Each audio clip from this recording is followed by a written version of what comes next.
Forget about counting and all of that. Go back and look for known patterns.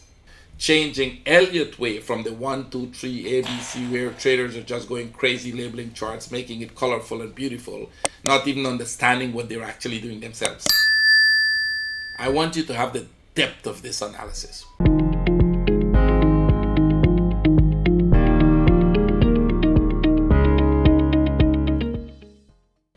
What was it? So they are in a correcting flag. Can you count the waves? We don't count waves, Victor. Thank you. I just explained that. I now saw your question. I don't waste time counting waves. I count waves for 1, 2 hour long and skip only so. No, we're not counting waves. I'm showing you patterns. If I count waves, then I'll have 1, 2, 3, 4, 5.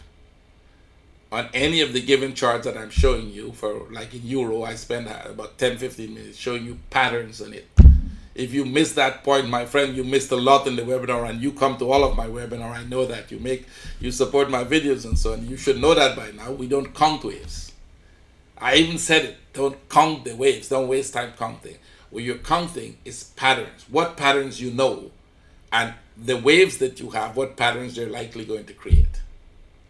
So I will end this webinar with that, with the answer to that question. Forget about everything you know about wave analysis. Forget about Elliott Wave. Forget about everything you know.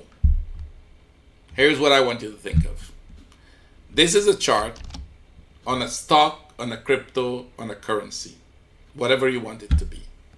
It kind of made a move up like this. And then it starts to do this. Charts don't normally do this, but you open your imagination, widen your mind a little, and imagine that the chart does this. And after it does that, it actually did this. Right? So the next day, you go and you look in the past, and you see the chart do this.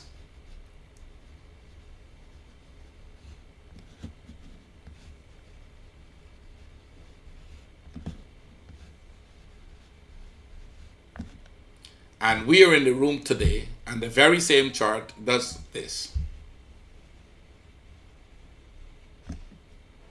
And I'm saying to you, you know what? I think we should sell it here and put a stop here, because I think it's going to come here. You want to tell me what are the probabilities going to do that? Maybe once in a while, instead of coming here, it will probably just do this. Let's say 10% of the time it will do this, and 80% or 90% of the time it will do this. What are the chances that when you see this, you will put an order here with a stop here to say, if it does this, I'm in it, and if it does this, I'll just close the trade?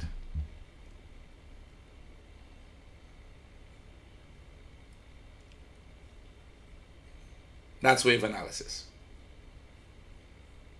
In short, what you're doing is you're studying the charts in the past, and you're trying to figure out what patterns it's going to make and how those patterns behave. Now, if you're a doctor and you do a cardiogram, you would start to see it looking like this, right? But then at some point, you're going to see this. And this is the abnormal part on the chart. So you would have to ask your question, why did the heartbeat show me this on the chart instead of what it normally shows, which is this is normal, this is abnormal. And if you're a research doctor who does a lot of studies and things, you'll figure out that there's something wrong in the heart that's creating this, and you'll go find out what exactly is wrong. Maybe after the patient died, you're going to cut him and figure, oh, well, there was a problem in one of the left side or the right side of the aorta, or something is giving you a problem, and that creates this. And then you're going to look at all your future patients, and you're going to go back and do digging in hearts of people who died and see if they had this effect. And you're going to see this in the future, and you're going to know exactly how to cure your patient without cutting him open, because you're seeing a pattern. It's called a known pattern, a known behavior. If you're a seismologist and you study earthquake, and you want to know when an earthquake is going to come, you're going to start to see certain kind of movements on the chart from a normal to this. And you're going to figure out that when you see that, it means there's an increase in activity under the surface of the earth. that's creating a vibration to that level that is telling us there's an earthquake coming or there's a volcano coming. Each one will have its distinctive pattern.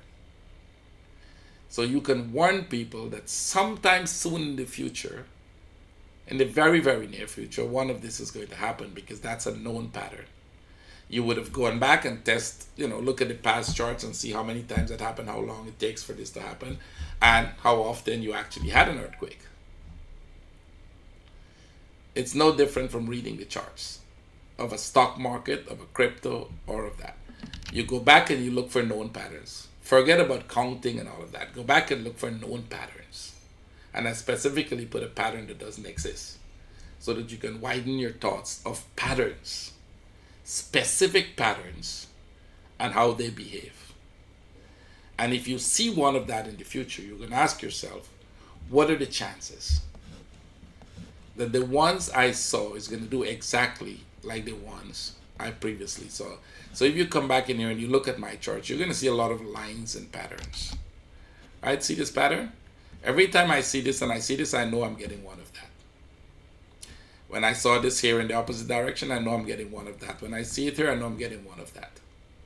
When I see this one, I know I'm getting one of this. But guess what happens? Stop short. Right? Once in a while, it will not go exactly the way you want it to go. So you can come back here where you are right now. You're going to say, well, what if I see this? I see this down, and then I see this flat. Can I get this? And then the answer will be, well, yes, possible, but not if you have this in front of it. Because when I had this in front of all of this, I knew that when I come back to the bottom here, I will have to get that one up. So I showed you the simplest possible way of understanding it. Now this what I'm showing here is a complex way of understanding why this will not do this, but instead might stop here and go back up for this one, and then do that. Because now what you're doing is you're taking those patterns and you're breaking them up into pieces, and you're studying their internal characteristics, each one of them. And you're trying to figure out, if I see this type of pattern, what would it do? And if I see this type of pattern, what would it do? And how many types of variation of each pattern that creates volcano, or creates earthquake, or creates what level of earthquake? That's all there is to it. That's what wave analysis is about. And that is what I did with wave analysis. Changing Elliott Wave from the 1, 2, 3 ABC, where traders are just going crazy labeling charts, making it colorful and beautiful, not even understanding what they're actually doing themselves. Most of them, and I know a lot of Elliott Wavers who color charts. One of them was actually a guy I trade. He left and he became an Elliott Waver, and he color his charts all kinds of fancy and he has no idea what he's doing. Not to bash the guy, but to tell you that I know he has no idea what the hell he's doing. He just likes to color the charts with wave all over the place, with numbers and letters, because it looks nice. I want you to have the depth of this analysis. What it is really you're looking for. How do you understand these patterns that well? And even if you can draw the patterns or understand them and figure out them and forecast them properly as to what it's going to do, how do you take advantage of it and trade it? See? That's the depth of wave analysis. It's not how you count the waves. It's not how you color your charts. It's not how much lines you have in your charts. Is understanding the depth of each pattern and how each pattern characteristically behaves. What's the internal characteristic of it, how it looks, how it should look in the variations. And then, if there is a chance for you to take advantage of it, how are you going to do that using a good strategy? That's all.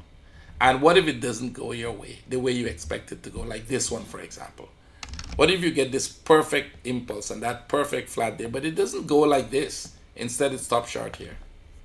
What do you do? That's trade management. Because once in a while, the weather guy is going to tell you tomorrow you're going to have a very strong hurricane, and you come out tomorrow and there's bright sunshine and no hurricane. And you wonder, what the hell did he go? What's wrong with him? Nothing wrong with him. There was a change in the pattern overnight before he could give you the next forecast. From the last time he made the forecast and now there is a change in the pattern. The wind turned the opposite direction. Something went differently. And it will happen in nature, that will happen. In nature, everything doesn't happen identically alike. There are changes in them. And you have to be prepared to say, well, okay, this pattern is not going the way the rest of them went. The 80% of them went down. This is one of the 20%. So I need to get the hell out of this one, which is very lucky. You can notice you would have got out there for positive, and just wait for the next one. I hope that helped you. I hope that helped all of you. Now, once you understand that concept, you're going to be good. So I want to thank you guys for coming. Remind you that we're going to be starting a training course next Monday that will train you to understand exactly that concept and the depth of it. If you would like to join us, you're welcome. Send me a Skype message and I'll send you the details. Take care, trade with care. Thanks for coming. Bye.